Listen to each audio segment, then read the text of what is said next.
Bueno, jueves, no nos vemos de hace un montón de jueves con el querido Bernardo Borkenstein. ¿Cómo estás, Bernardo? Es Bienvenido. verdad, y eso que coincidimos en Buenos Aires. Sí, vos te fuiste, yo no me fui, acá tuvimos feriado, Es justo cierto. cayó jueves. Bueno, en estas columnas que veníamos haciendo, entregas sobre los opiáceos. Exactamente. Desde la historia del dolor, el opio como los primeros Calmantes que tuvimos, después lo el que fue previsionismo.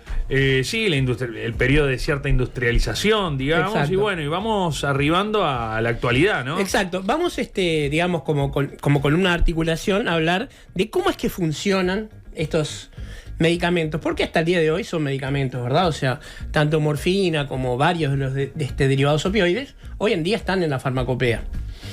Y la verdad es que el mecanismo de acción es bastante interesante. Yo estaba escuchando a Miguel recién Sí. hablar de sus ideas tan particulares, pero acá justamente el mecanismo de acción de los opioides es un tema de tornillo y tuerca, justamente, Claro. o de llave y cerradura, que generalmente se lo describe así. Y es que en el cerebro, entre las neuronas, hay algunas proteínas que funcionan como si fuera una cerradura. Se ligan únicamente a las moléculas que tienen una correspondencia exacta, no de paletas, evidentemente, sino química, pero funciona igual. Vos podés mandar una tanda de neurotransmisores que el receptor X se va a unir solamente a sus agonistas, a los que lo pueden activar. Claro. Y para que una sustancia funcione en este nivel del sistema nervioso, tiene que simular alguna de estas sustancias naturales. Porque quiere decir, se puede unir a uno de esos receptores que ya están. Claro. Entonces, ese es el mecanismo de acción de muchísimos, de los psicofármacos por supuesto, pero en particular del opio. Acá tenemos un problema bastante desafortunado, y es que como el nombre se lo pusieron por la morfina, los receptores llaman opioides. Y entonces vamos a hablar de las drogas opioides y los receptores opioides, y Claro. eso puede ser hasta enojoso de pronunciar. Claro. Pero bueno, el tema es, una de las cosas más llamativas de tanto la morfina como estas otras sustancias, es que una cantidad muy pequeña puede hacer un efecto muy grande. Si vos te pones a pensar, a mí siempre me gusta usar este ejemplo, en otro orden de medicamentos, una pastilla anticonceptiva es muy pequeñita. Generalmente son pastillas muy pequeñitas. Y esa pastilla puede alterar la función reproductora de una mujer de 70, 80, 90 kilos. Y estamos hablando de algo que apenas es más grande que la cabeza de un alfiler, es muy pequeño. Sí. Y eso es por lo que llama la potencia del principio activo. Y entonces, en este caso, no solamente usurpan estos receptores, sino que actúan de manera diferente a como actúan los neurotransmisores originales. Porque los neurotransmisores originales cumplen una función dentro de nuestra homeostasis, nuestra forma de vivir. El sistema nervioso necesita activar algo, manda las señales y bueno, vos respirás más rápido, corres, lo que tengas que hacer. Pero estas drogas de repente se unen y a veces no pueden activar el receptor. Entonces lo bloquean. Y si ese receptor, por ejemplo, es un receptor que es un inhibidor, esa droga, cuando anula los receptores de inhibición, va a generar euforia. Ajá. Porque desaparece o disminuye mucho la función de inhibición. Bien. ¿Ah? Este mecanismo que se llama depresión es el del alcohol, por ejemplo. El alcohol, contra lo que la gente piensa, no es un estimulante, es un depresor. Pero ¿qué pasa? Primero anula los receptores de desinhibición. Perdón, los de inhibición. Libera a todos los demás sistemas. Entonces el primer nivel de intoxicación es euforia. Entonces, con el tema de los receptores de las moléculas opioides, vamos a hablar de la morfina porque si no, repetir la palabra va a ser enojoso. Los receptores para la morfina tienen una cosa, es que la morfina sí se une, y se une con bastante capacidad de activación. Y los receptores a los que se une son, simplificando, de tres tipos. Se llaman MOR, DOR y COR. ¿Sí? Mordor. Sí. Y los dos primeros están relacionados fundamentalmente con la analgesia y el sueño. Y el tercero tiene algunas acciones distintas, como por ejemplo la disociación de la euforia. Son las que tienen la parte más disociada de la acción de la morfina. Son los que menos se desea que se unan. Y entonces, ¿qué pasa? Hay receptores que cuando una molécula los activa, mandan la señal de dolor. Pero la morfina lo que hace es inhibe esa sensación. Entonces vos tenés el daño que estaba produciendo el dolor, porque pero no lo sentís. pero no lo podés sentir. Por eso, hasta el día de hoy, morfina y otros opioides más fuertes son la droga de elección para pacientes quemados. Porque el paciente quemado, aunque sea una quemadura de no mucha profundidad, por ejemplo, segundo grado, de una gran cantidad de la piel, es un dolor enorme y solamente bloqueando los receptores lo puedes tratar en una primera instancia. Claro, acá hay una cosa que es importante, digamos, el dolor, hay una instancia del dolor. El dolor es necesario porque avisa. Claro. Es importante que a mí el sistema nervioso me avise que si yo tengo el pie de determinada manera, eso me puede generar una lesión, digamos, me puede generar un problema posterior. Ahora, hay frente a determinadas situaciones que el dolor ya no tiene una utilidad de avisar. Sí, el cuerpo te avisa, pero vos no es que estés haciendo algo especial. Si vos tenés un cáncer... Exacto. Eso es una enfermedad. Lo tenés, listo, ya tenés una situación y te está doliendo algo y lo único que queda acá es mitigar el dolor, digamos, ¿no? Como puede ser con un quemado. O sea, una cosa que yo ponga la mano arriba de un sartén, de una sartén caliente, ahí el dolor es necesario para que yo saque la mano enseguida. Sí, si no se te fríe. Pero después de que yo ya dejé de hacer la acción... Hay un síndrome de personas que no sienten dolor. Claro. Esas personas tienen una vida terrible porque en cualquier momento se pueden rascar un ojo y dejarse el ojo todo con la córnea perforada porque no pueden sentir el dolor. Claro. Que es una señal asociada a la supervivencia, evidentemente. Por supuesto. Sí, es tal cual como vos decís. Pero justamente ahí el uso compasivo, digamos, para las personas que lo único que puedes hacer es darles un poco más de confort y ayudarla a transitar un último momento, por ejemplo, la morfina es una gran droga. Porque además, en ese caso, el gran riesgo de la morfina, que es la adicción, no tiene sentido hablar de eso. Sí, ya está. ¿Ah? Entonces, ¿qué pasa? Como te decía, la morfina tiene estos efectos secundarios y también tiene otros menos conocidos, como por ejemplo que calma la tos. Hay uno de los derivados en particular, que es la codeína, que se utiliza bastante en jarabes y en elixires antitusígenos, no en Uruguay, que ya no se usa. Los jarabes para la tos de Estados Unidos. Los jarabes de prescripción, como dicen ellos. No sé si recordás, pero en muchas series, bueno, el Flaming Moe, la de Homero. Claro, la de Homero, o sea, los jarabes que se utilizan de manera que no es la de calmar la tos, por ejemplo. Era el ingrediente secreto del cóctel que la llamarada Moe. Exacto. El cóctel de Homero. Exacto. Y ese jarabe probablemente fuera un jarabe de codeína porque en Estados Unidos es bastante común. Acá en Uruguay, como un dato llamativo, cuando yo me recibí, y por un par de años todavía después, la codeína sigue siendo, es un estupefaciente, lleva una receta que es naranja. Y además es bastante complicado para el farmacéutico la parte administrativa de pedirla, declararla. O sea, trabajar con estupefacientes. Es un escalón por encima, digamos, de la famosa receta verde, digamos. Exacto. O sea, nosotros tenemos las recetas comunes de médicos, después tenemos la receta verde, que son para ciertos psicofármacos o medicación controlada, digamos. Claro. Y después hay un tercer escalón. Exacto. El recetario naranja no se le da a cualquier médico, el verde sí. Y lo que tenía, bueno, ese tipo de control. Entonces, todo eso para comprar, por ejemplo, un jarabe de codeína para la tos. Pero los supositorios con codeína eran de venta libre. Claro. ¿Ah? Pensando de vuelta en Guillermo. Entonces, rápidamente esas cosas se fueron corrigiendo. Pero ¿qué pasó? Como en Uruguay en la década del 90 no era la situación actual, nadie iba a comprar 2 millones de supositorios de codeína para purificar la codeína para usarla de otra manera. No era algo que pasara por la cabeza de nadie. Entonces, digamos, lo que tiene es esos efectos que no son los principales. Después pueden ser un problema cuando la droga se utiliza de manera abusiva. Porque los efectos incluyen vómitos, depresión del sistema respiratorio, o sea, vos te dormís, pero además empezás a respirar menos y puede haber algún incidente en ese caso porque el paciente no puede despertar. O sea, cuando vos dejás de respirar durmiendo en situaciones normales, es un caso de apnea y te despertás sobresaltado. Pero si tu sueño está inducido por opio, no. O es mucho más difícil. Entonces, cuando vos estás medicado con esto no pasa nada porque te están controlando. Cuando la gente empieza a consumir, como hacía el Dr. House, que se tragaba las oxicodonas como si fueran caramelos, ahí es donde pueden empezar los problemas y empiezan. Por 2 razones. La primera es que en el por no decir el 100%, en el 99% de los casos, se empieza a tomar por algún dolor. No todos los dolores son para morfina o similares. Hay que entender de una vez por todas que no tenemos que ir a la farmacia a pedirle, deme el más fuerte que tenga en la concentración más rápida, la concentración más alta en la presentación más rápida, porque ahora tenemos las cápsulas líquidas, ¿no? Un dolor de cabeza normal, con un paracetamol común, se van 10-15 minutos. El tema es que tenemos que ser adultos y entender que podemos soportar un dolor de cabeza normal 10-15 minutos. No tenemos que ir a pedir el ibuprofeno 800 en cápsula blanda de liberación ultra rápida.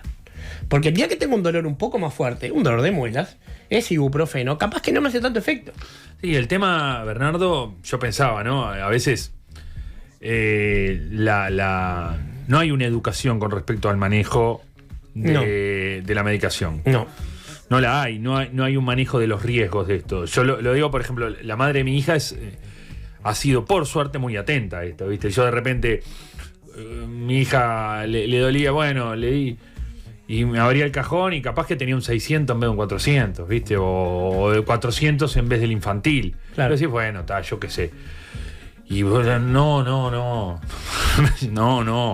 claro. Es muy de... y vos decís, bueno, por una vez no pasa nada, y esa cosa de... Pero depende de la edad. Hasta, claro. Un niño de menos de 3 años se puede morir por aspirina. No, por supuesto. Yo estoy hablando ya de más grande, claro, digamos, ¿no? Pero esto que vos estás diciendo, incluso, no están medidos los riesgos a veces, ¿no? Cuando son tan chiquitos, igual... No están medidos por los consumidores. Por los consumidores, por supuesto. Sí. No. Después también hay como un regodeo en mi dolor. Nadie sufre como yo. Este dolor de cabeza que yo tengo. Se me parte la cabeza. No, tengo que tomar 1200. Mirá. ¿Qué tomás? No, un 400. No, a mí eso no me hace nada. Yo tengo que tomar 800. Y como que hay como una cosa de... Sí, como jugando al truco. Claro. Entonces, claro, como vos ves las presentaciones, dame. Y claro, y después lo que pasa, yo me acuerdo de una época que sufrí un poco de un dolor de espalda bastante complicado, digamos que me tenía mal traer durante un tiempo. Me acuerdo una vez en la emergencia, en un momento ya me empezaron a inyectar directamente porque claro, era la manera que yo quedaba como abarrotado, ¿no? Y un médico, recuerdo que era chileno, acento chileno, me dijo, mirá, yo te voy a inyectar, no tengo problema. Ahora, ¿viste cómo es esto de la analgesia? Dice.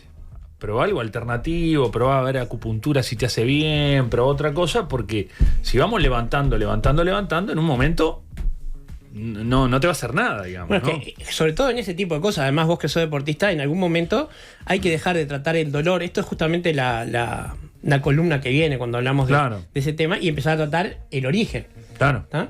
Y ese es el problema, porque el dolor es la señal, como decías vos. Es el síntoma. Si vos lo vas a atender, lo que genera la señal va a seguir ahí. Entonces es absolutamente así. Pero aparte hay un montón de cosas con los analgésicos que la gente no tiene en cuenta. Para pensar, no son neutros. No es lo mismo uno que otro, y no es lo mismo cualquier dosis. Como todas las cosas, incluida el agua, tiene una dosis tóxica y una dosis letal. ¿No? Hay una dosis de agua que te la tomas toda junta y te morís. Por fallo renal, concretamente. ¿Tá? Entonces, por ejemplo, dipirona, ¿no? Un analgésico muy común que se utiliza mucho para los jarabes de bajar la temperatura de los bebés. No es conveniente que un hombre adulto tome dipirona. ¿No? O sea, pues tiene unos posibles efectos secundarios poco frecuentes, pero habiendo otra cosa, ¿para qué lo vas a tomar? Claro. Paracetamol, de los más seguros que hay. Pero si abusas del paracetamol puede dar daño hepático. ¿Para qué vas a abusar? Ibuprofeno. No es tan inocuo como la gente piensa. Hoy en día la gente piensa que el ibuprofeno es mágico, que no pasa nada, te tomes lo que te tomes. Y están apareciendo las cápsulas cada vez más grandes. Ya 400 eran mucho, ya teníamos las de 800.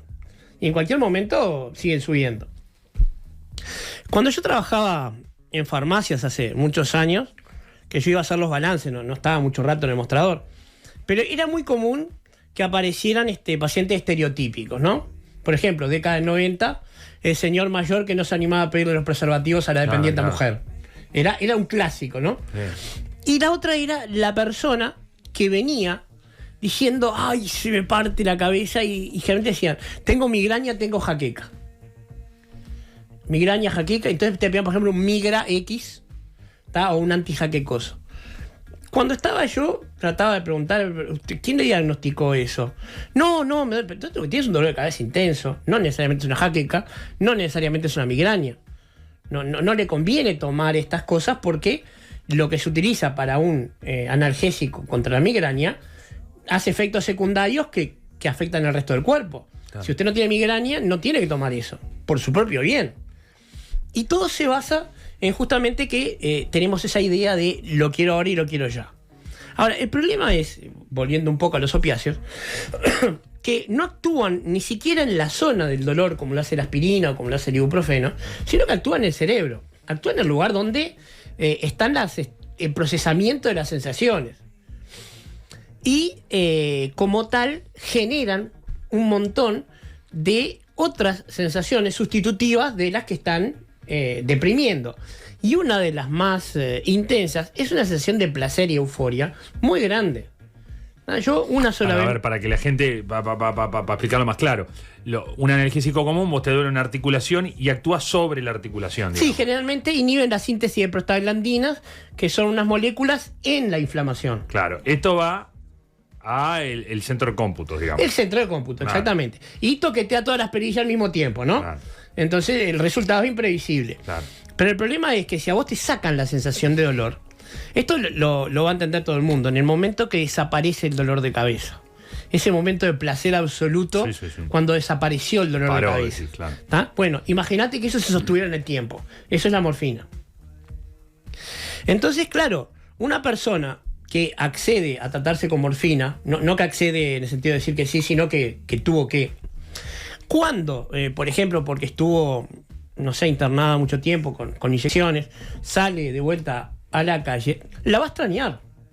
Va a necesitar esa sensación. Y la razón es justamente el mecanismo de acción. ¿Qué ocurre? Tenemos los receptores de dolor. Viene la morfina, los inhibe. Sensación de placer. En la parte psicológica, la persona va a extrañar la sensación de placer. Pero ¿qué pasa? Esos receptores de dolor que la morfina inactivó, el cuerpo los necesita. Entonces, ¿cómo va a reaccionar el cuerpo? Sintetiza más de esos receptores de dolor. Y aumenta la dosis de morfina, más receptores de dolor. Cuando le sacás la morfina, con todos esos receptores suplementarios que tenés, cualquier cosa te duele. Claro. Te volvés hipersensible al dolor. Entonces necesitas volver a drogar. Ahí es el origen de la dependencia física y de la dependencia psicológica. Claro, que en este lado va a atacar por los dos lados. Digamos. Exacto. Hay drogas que atacan solo con una y hay drogas que tienen las dos. ¿Sabes cuál es la más adictiva y la más tremenda de todas? La nicotina. No existe una droga más salvo las drogas zombie, ¿no? Más adictiva que la nicotina. Es impresionante. Una persona ya descontaminada y con muchos años de no consumir, sigue sintiendo el impulso de consumir décadas después. Y bueno, lo que pasa que, digamos, el gran problema es el vehículo de administración, que es el cigarrillo, no solo la nicotina, que es la droga en ese sentido. Sí. Es más dañino el mecanismo de dispensación que la propia droga. Entonces, el tema es que cuando ese paciente entra en abstinencia, porque le bajó la dosis y no tiene otra, va a estar en una situación tan difícil de sostener por el dolor, por el desequilibrio emocional de que necesita la sensación de colocarse y no puede, y todo junto, que si es una persona frágil, eso termina en lo que nosotros vemos en las calles, por ejemplo. Primero, que va a consumir cualquier cosa, lo que le den, desde pasta base a lo que sea. No importa, porque esa persona no entiende que lo que necesita es un opioide particular, ¿entendés? Y una de las cosas que aprenden rápidamente es a fingir los síntomas de enfermedades para que en los hospitales se los receten. Que llega hasta cierto punto, después no puede. Y ahí se va a encontrar un problema con otro problema más grande. Porque oferta para conseguir esas cosas hay. Entonces no es que una persona por un accidente se hizo adicta, no va a conseguir, entonces tarde o temprano va a tener que salir de eso. No, en algún lugar, en un mercado ilegal, algo va a conseguir. Sí, quizás en nuestro país no es tan frecuente, pero en el norte, digamos, la oferta de heroína es mucho más amplia. Pero, entonces, y ojalá fuera heroína. Bueno, pero más allá de que ojalá fuera heroína, digamos, caen Sí. caen directamente en el mercado ilegal, que al principio y durante mucho tiempo, digamos, fue la heroína, que ahí sí, gente sobredosis y todas las cosas, porque ahí entras en ese mercado donde las dosis no son puras, la droga no es lo que es. Y le sumás un problema más. En una época del HIV, o sea, las enfermedades. No, pero la hepatitis sigue campante. Claro, exactamente. ¿Cómo se llaman? Las infecciones menores, que cuando una persona no se trata, digamos, apropiadamente, puede ser terrible. Yo no sé si has visto una película de Aronofsky que se llamaba Requiem por un sueño. No. Hablaba justamente del submundo de las personas adictas en la calle. Y llega un momento que puede desarrollar una gangrena y puedes Claro. perder un brazo por las infecciones de compartir Sí, jeringa. sí, porque sí, además llega un momento que ya no tienen dónde pincharse, están todos Por pinchados, supuesto. se empiezan a pinchar Entre los dedos de los pies, sí, ni que hablar. Entonces, ¿qué ocurre? Sí, cuando esta persona que, digamos, se volvió hipersensible, no tiene esa droga que es la que le hace sentir lo que desea sentir, se va a volver una persona extremadamente, digamos, emocional y volátil. Entonces, cuando tenés una persona, bueno, eso es un paciente, la sociedad puede responder. Pero ¿qué pasa cuando se empiezan a multiplicar? En Estados Unidos, las clínicas de desintoxicación, allá por la década del 90, tenían un porcentaje alto de personas que venían por alcoholismo y por cocainomanía. Hoy en día es todo opiáceos. Las drogas, fundamentalmente fentanilo, pero han desplazado a todas las otras. Ha llegado un momento que la heroína se está viendo hasta como una posibilidad social de sacar del medio a la otra droga. O sea, que haya en el mercado más heroína para desplazar al fentanilo. Después vemos, porque eso no es una solución ni de cerca. El problema es que hemos creado un monstruo. Los narcotraficantes no quieren que se regule esto porque su riqueza viene de la ilegalidad del negocio. Sí, claro. Y antes, ya para terminar, como te decía, estas drogas o cualquier droga que actúe sobre un neuroreceptor puede unirse y activarlo, o unirse y no hacer nada, y también unirse y bloquearlo. Existe una variante de todos estos derivados sintéticos de la morfina que se llama metadona y que tiene la capacidad de no activar tanto los receptores. Es muy buen analgésico, pero es mucho más suave con todos los otros efectos. Y esa droga se utiliza para la descontaminación de los pacientes. La desintoxicación primaria se hace con esa droga, que sustituís la más terrible como la heroína, claro, o la morfina por la metadona. Pero en determinado momento ya tenés que cambiar a otro sistema de ataque. El tema es, este es el mecanismo y obviamente se aprovecha de algo que ya estaba entre nosotros, que es el sistema endógeno de receptores opioides. ¿Qué pasa cuando hay intereses que lo que buscan es que ese sistema de consumo se vuelva un negocio? Y eso es lo que vamos a la semana que viene. Perfecto. Bueno, Bernardo, muchísimas gracias. Hablaremos la semana que viene de esto, que es uno de los dramas sanitarios que está en el top 5, creo, de Estados Unidos, si no en el top 3 y si no en el top 1. Y ahora que vas a Medellín, ¿te van a dar una valija para que me traigas? Dale, gracias. Giustizia Infinita 2000